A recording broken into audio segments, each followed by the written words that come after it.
puede echarte una mano, pero de frente, dispuesto a atravesar el continente, a cruzar el río y burlarte de su corriente. Y no es que lo que tenías no fuera suficiente, tú solo quieres una vida diferente. Pero 1. El padre de Fidel, Ángel Castro, fue un acomodado español que se instauró en Cuba como un prominente terrateniente. Fidel nació en una vasta plantación de azúcar. Número 2. Una vaca de Fidel que él usó como símbolo de propaganda agroeconómica, ganó un récord Guinness por producir 29 galones de leche en un día. Número 3. Su ex guardaespaldas personal durante 17 años escribió un libro, y reveló detalles de su vida llena de lujos. Pero se ganó la antipatía de Castro cuando pidió el retiro. Lo consideraron traidor, lo torturaron y lo enviaron a prisión, donde vivió en una minúscula celda infestada de cucarachas. En 2008 logró salir y emigró hacia los Estados Unidos. Murió en mayo de 2015, a los 66 años. Algunas de las revelaciones que hizo en el libro son verdaderamente impactantes.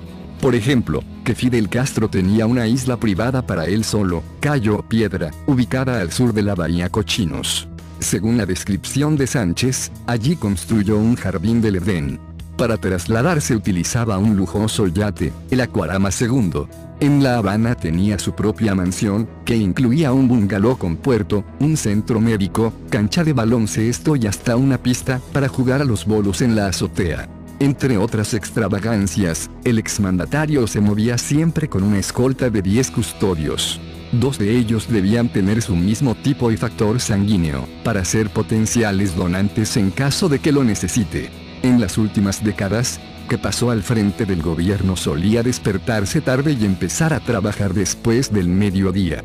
Cuando era visitado por alguno de sus amigos, como el recientemente fallecido Gabriel García Márquez, pasaba gran parte del día pescando con arpón en su isla privada.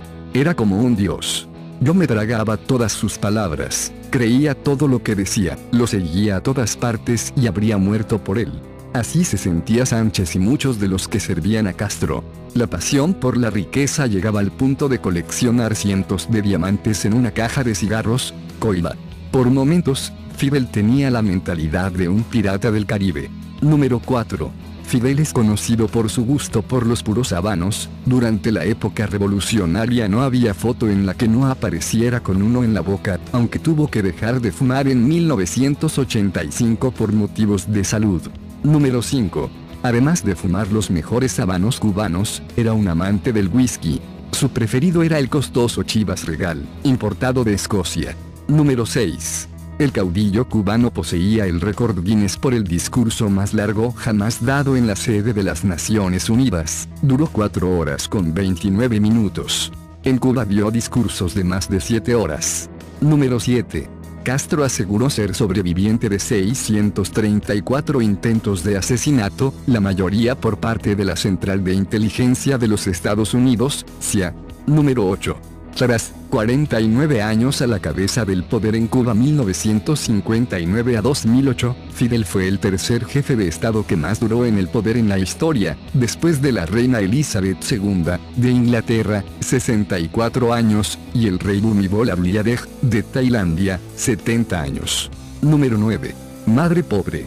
Una vez en el poder, Fidel Castro aprobó la ley de reforma agraria, que quitó incluso a su madre, Lina Rus, todas sus propiedades. Doña Lina murió en 1963 siendo pobre. Número 10. Durante una visita a los Estados Unidos en 1959, ya con el poder de Cuba, decidió tomarse esta histórica fotografía en el monumento a Abraham Lincoln en la ciudad de Washington. Número 11. Defensor acérrimo del comunismo, Fidel residió en una especie de palacio ultrasecreto donde gozó del mejor estilo de vida capitalista, según una investigación del Nuevo Herald, y un video del lugar proveído por una exnuera del exmandamás cubano. Número 12. De acuerdo con Cuba Debate, Fidel Castro fue uno de los mejores lanzadores de su generación en béisbol, deporte que jugó con avidez en la universidad. Número 13. Según Forbes, la fortuna del militar retirado supera los $900 millones. Número 14. Castro era un fiel católico durante su juventud, pero después, afirmó que era un ferviente ateo. Por tal motivo el expresidente cubano fue excomulgado por el Papa Juan XVIII en 1962. Sin embargo, tiempo después se reunió con el Papa Benedicto XVI. Número 15. En el videojuego Call of Duty, Black Ops, el jugador debe matar a Fidel Castro en una misión que generó controversia en Cuba, pero en la cual el usuario es engañado, al asesinar en realidad a un doble. Número 16. Fidel Castro destacó especialmente tras el asalto al cuartel Moncada en 1953, por el que fue condenado a prisión. Número 17. Castro se casó con Mirta Díaz Balart, hija de una familia acaudalada, y tuvo un hijo. Mirta firmó el divorcio cuando Castro seguía en la cárcel porque sus cartas de amor fueron enviadas por error a otra mujer, Natalia Revuelta. ¿Usted considera que es su peor enemigo?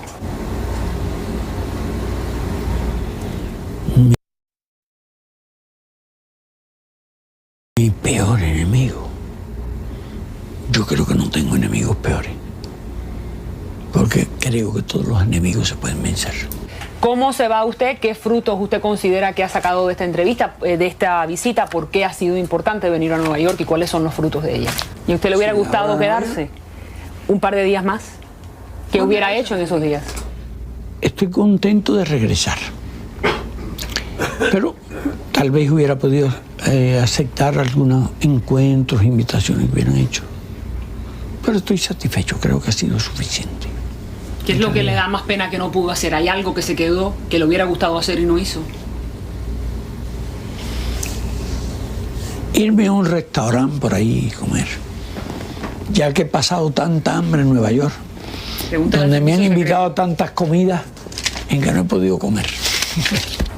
Muchísimas gracias, comandante, por haber hablado con la televisión hispana. Es la primera vez y nosotros verdaderamente... Y muchas gracias a ti por haberme dado esta oportunidad. Yo con mucho gusto lo he hecho, a pesar de las presiones del tiempo.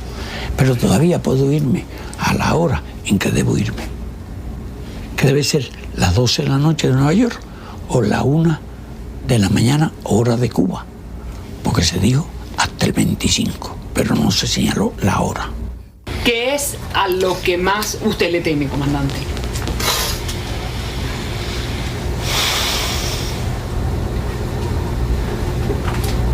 A la deshonra. ¿Pudiera expandir un poco más qué usted me quiere decir? ¿En qué sentido la deshonra?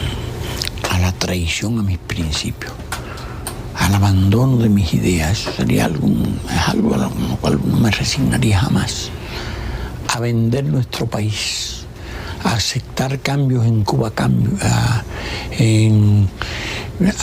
cambio de concesiones políticas relacionadas con la revolución, con la independencia y la soberanía de nuestro país. Es lo que más, te digo, realmente temería en mi vida. Más nada. ¿Y usted no cree, retomando un poco esa pregunta, y usted no cree que la llegada de capitales extranjeros pueden de alguna manera minar eso que usted me está diciendo? Sí, tenemos que resignarnos a eso. Pero son los vicios que están acompañados, que acompañan el capitalismo y a la llamada economía de mercado. Por eso somos socialistas. Pero no obstante le van a tener que abrir la puerta a esa invasión, para ponerlo de esa manera. Bueno, si fuera una invasión no podíamos abrir las puertas. Bueno, entiendan. Espérate, no estamos protegidos por Estados Unidos. Pues Estados Unidos no quiere que invierta nadie allí un centavo. Luego, nadie protege el socialismo hoy en Cuba más que Estados Unidos. No quiere inversiones en Cuba. Pero eso pudiera cambiar. Y según información que comparte unas cuantas gente, la administración Clinton, si sale el presidente reelecto, eso pudiera cambiar en pocos meses después de la nueva administración. Clinton dice que va a reforzar el bloqueo. En ningún momento ha declarado eso. Pero eso pudiera ser que lo esté diciendo ahora porque está en un periodo de reelección. Una vez que ese periodo pase, pudiera ser un panorama diferente. El único cambio que puede haber es que todos los presidentes en sus primeros 4 años están pensando en la otra elección. Todos los políticos. Y se sienten más libres. Pero a nosotros nos ha ocurrido que llevamos de 4 años en 4 años esperando. Pues cuando llegue el segundo año no los eligen. Bueno, Reagan fue el único que lo eligieron 2 veces, pero... Y a los que eligen son aquellos que están decididos a no suprimir el llamado embargo de Cuba. Esperamos que tengamos suerte. Todos los periodistas con los que usted ha hablado le mencionan... Madre, que personajes tan famosos. Pero hay otros... Porque lo acusan de que defraudó el fisco, no sé qué cosa. Y lo mencionan, es famoso. Y Vesco fue a Cuba, como expliqué, por razones humanitarias. Pero... estaba enfermo de la salud, muy delicado. Y allí lo atendieron, allí lo curaron. Correcto. Quiso quedarse a vivir y nosotros no teníamos ninguna obligación de mandarlo para Estados Unidos. Pero bueno, y aquí no mencionan. Pero bueno, según el Departamento de Estado norteamericano, hay otros 70 prófugos de la justicia en Cuba por terrorismo, por tráfico de drogas. ¿Usted no le molesta, comandante? Sabe más que yo. Porque yo no he oído hablar de 70 prófugos de la justicia de Estados Unidos y de gente complicada en droga. No sé. Sé que recientemente alguien se robó un barco de aquí. Era un ciudadano alemán y se lo devolvimos a Estados Unidos.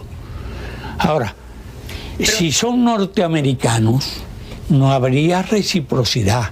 Porque aquí hay miles que cometieron robos, crímenes, horrores de todo tipo y nunca nos han devuelto absolutamente a nadie.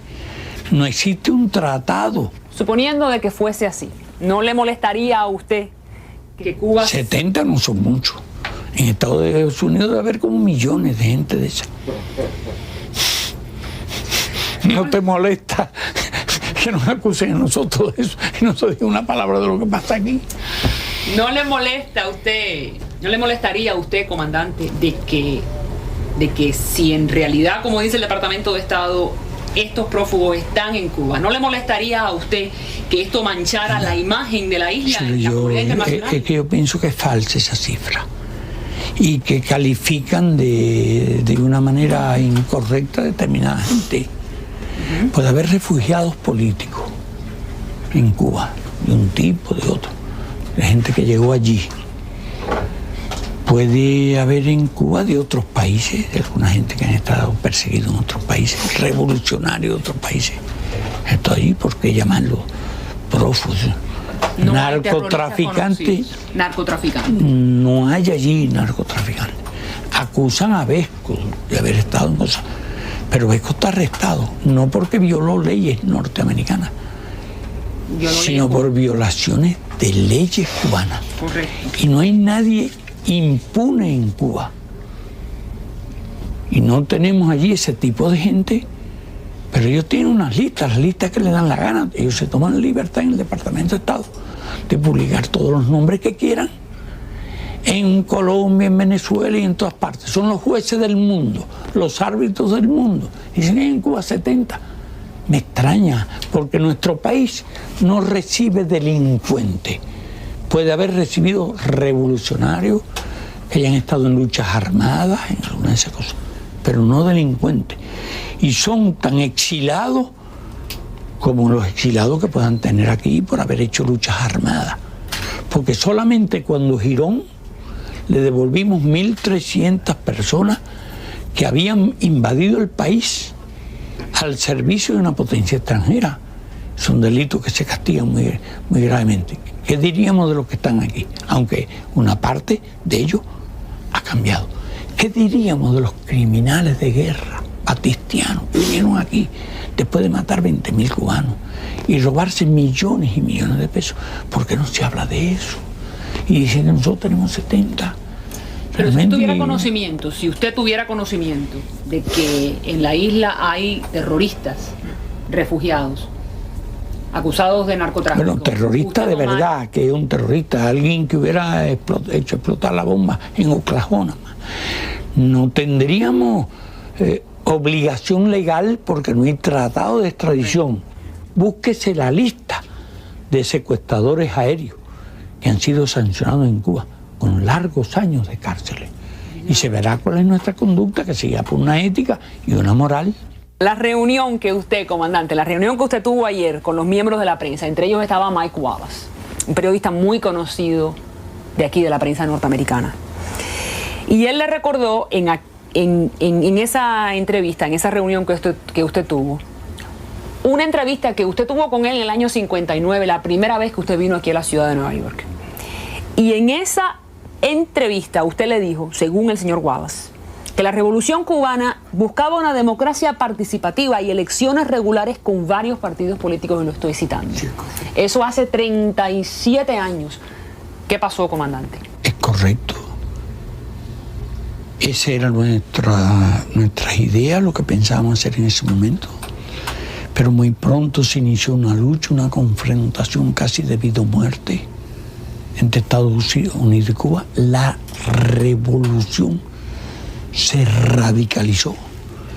Y el mismo día que estábamos enterrando a los muertos asesinados por un ataque artero de una aviación con insignias cubanas y que era procedente de Centroamérica y de otras partes de Estados Unidos, ese día declaramos el carácter socialista de la revolución. Nosotros no engañamos a nadie cuando pensábamos las cosas que estaban pensando hacer, pero el proceso se radicalizó y las reglas cambiaron. Aquello se convirtió en una lucha vida o muerte, en que aquellas formas de organización no se ajustaban a la necesidad que tenía nuestro país de defenderse y de sobrevivir.